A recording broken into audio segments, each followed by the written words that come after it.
शांतिगिरी महाराज निवडून येणार, नाशिक नशामुक्त होणार।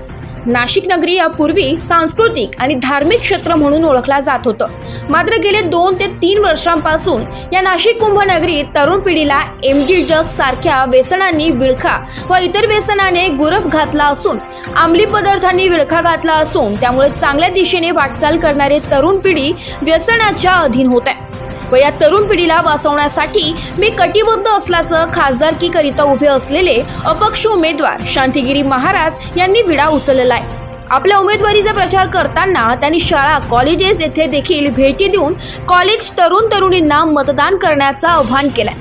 तरुण पिढीला व्यसनापासून परावर्तित करण्याकरिता शांतिगिरी महाराज कसोशीने प्रयत्न करणार आहे। स्टार 1 महाराष्ट्र न्यूज साठी प्रतिनिधी इरफान पठाण, नाशिक।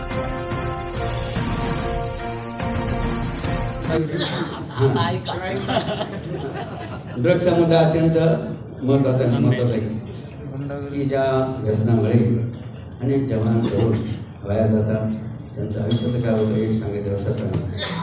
आणि म्हणून हा जो काही प्रकार आपल्या नाशिकच्या परिसरामध्ये आपल्याला पाहायला तो अत्यंत तो कलंक आहे। ज्या नाशिकची ओळख प्रोग्रामचंद्राची म्हणून आहे, अन्न जन्मभूमीची आहे, लक्षात आहे। अनेक दाक्षासारख्या बघा पिकांहून प्रसिद्ध आहेत, मात्र जर त्याची ओळख अशा जर निगेटिव्ह किंवा कलंकित मार्गाने होत असेल तर आपण सहन करणं योग्य आहे का?